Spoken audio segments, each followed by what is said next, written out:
تھا، ایک شہزادہ بھی طواف کر رہا تھا، اس کی چادر نیچے لٹک رہی تھی، وہ جو احرام کی چادر تھی وہ لٹکی ہوئی تھی، تو کسی کا پیر آ گیا اس کی چادر پہ، اس کی گردن میں جھٹکا لگ گیا،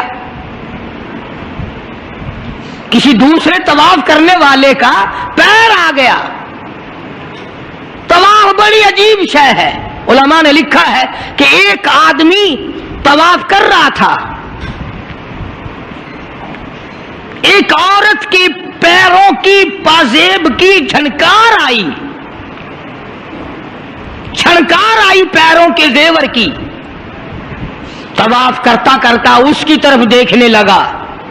علماء نے لکھا ہے کہ رکن یمانی کے پاس سے بیت اللہ سے ایک ہاتھ نکلا اور زور سے منہ پہ تھپڑ مارا، طواف میرا کرتے ہو دیدار غیر کا کرتے ہو، آنکھ نکل کے وہ جا کے پڑی۔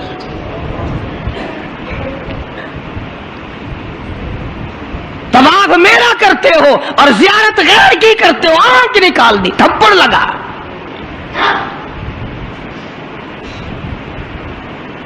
تو شہزادے کی چادر پہ جب کسی کا اچانک پیر آ گیا تو جھٹکا لگا اس کی گردن میں، اس نے جو مڑ کے دیکھا تو غریب آدمی نظر آیا، بدوی، ایک دیہاتی، مارا زور سے تھپڑ اس کے منہ پہ، شہزادے نے، اس کے 2 دانت ٹوٹ گئے کہ تم نے میری چادر دبا دی، میری گردن میں جھٹکا لگ گیا، تم نے چادر دبائی میری۔ طواف ختم کر کے وہ دیہاتی جو تھا، نوجوان بیچارہ غریب آدمی، اس نے جا کے فاروق اعظم کے یہاں فریاد کر دی کہ فلاں شہزادے نے تھپڑ مارا اور چادر پہ میرے پیر آ گیا تھا، غیر ارادی طور پر میں نے جان کے نہیں اس کی چادر پہ پاؤں رکھا، مجھے کیا فائدہ تھا، لیکن اس نے تھپڑ مارا، میرے دانت نکل گئے۔ وہ تو فاروق اعظم کا زمانہ تھا کہ آج کل کا دور تو تھا نہیں کہ اچھا بھائی کمیٹی بنائیں گے ایسی بھی جو تھپڑ مارنے والوں کو پوچھا کرے گی کہ تم نے تھپڑ کیوں مارا۔ بس وہ کمیٹی بنتی ہے، پھر آگے چلتی ہے، کام پورا نہیں ہوتا، وہ کمیٹی ختم ہو جاتی ہے۔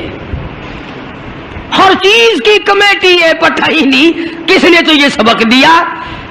سڑک بنانے کی کمیٹی، قانون بنانے کی کمیٹی، تمام غیر ملکوں میں آنے جانے کے انتظامات کی کمیٹی، حج کمیٹی، فلانی چیز کی کمیٹی، ایک لفظ یاد ہو گیا، کرنا کرانا کچھ نہیں۔ سیدنا فاروق اعظم شہزادے کو طلب کر لیا اور فرمایا یہاں کھڑے ہو جاؤ، تم نے اس نوجوان کو بیت اللہ کے قریب تھپڑ مارا، تماچا مارا اس کے منہ پہ، لگا اس نے میری۔ جب یہ بات سنی، وہ شہزادہ جو تھا وہ مسلمان ہوا تھا، کہنے لگا فاروق اعظم شاید آپ نے مجھے پہچانا نہیں،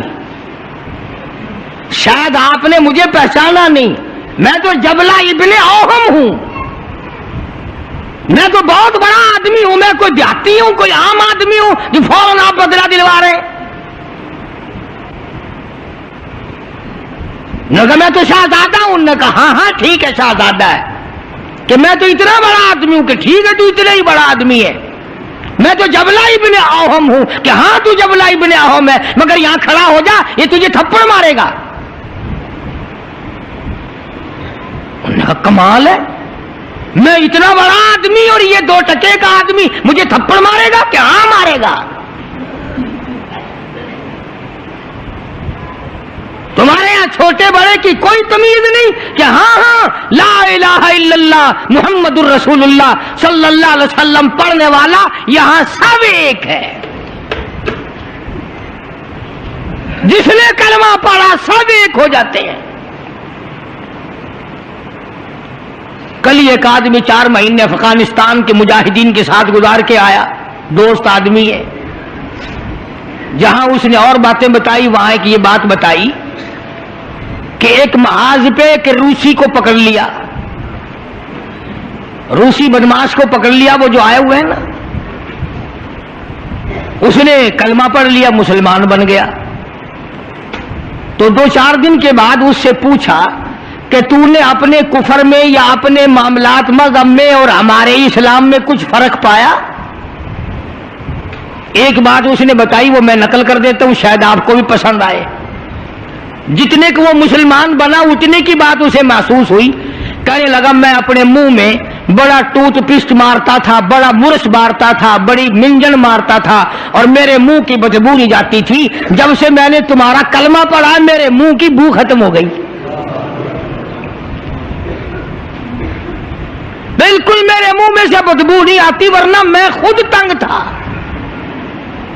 अंदाजा लगाओ, ला इलाहा इल्लल्लाह मुहम्मदुर रसूलुल्लाह पढ़ने से अगर एक रूसी काफिर के मुंह की बदबू खत्म हो सकती है, तो क्या मेरे तेरे जहन्नुम के सुलगे हुए वो ला इलाहा इल्लल्लाह मुहम्मदुर रसूलुल्लाह पढ़ने से जहन्नुम के अंगारे नहीं बुझ जाएंगे?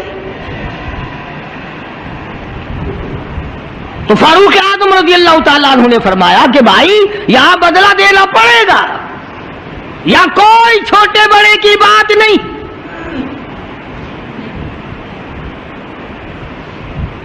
चुनाचे फारूक आज़म रज़ियल्लाहु ताला अन्हु की अदालत से घबराया,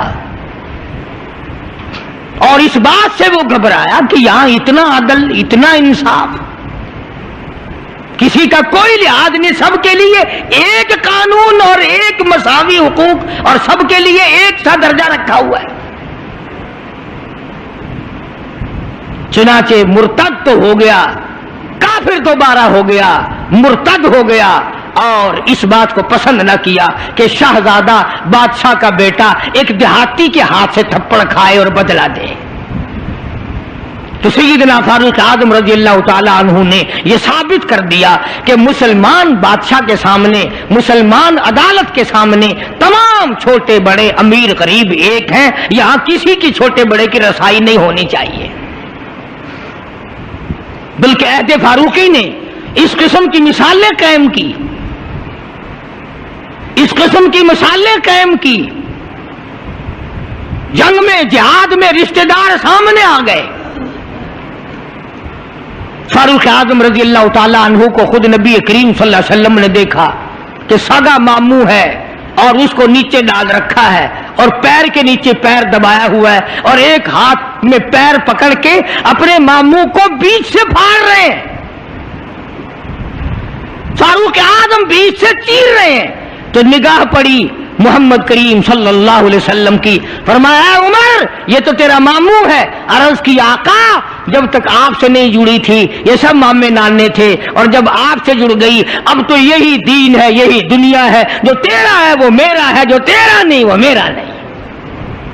वो अपना रिश्तेदार ही नहीं जो तेरे दरवाजे की गुलामी नहीं करता। अर्ज ये करना चाहता हूं कि हम लोग अपने आप को जन्नत के वारिस बनाए फिरते हैं, जन्नत के ठेकेदार बने फिरते हैं।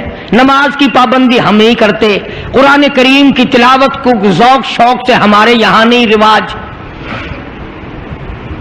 मैं तो देखता नहीं कि कोई औरत दिन में मुंह बनाती हो कि आज हमारे घर में किसी ने तिलावत नहीं की, हमारे घर में आज लानत बरसी होगी रहमत के बजाय।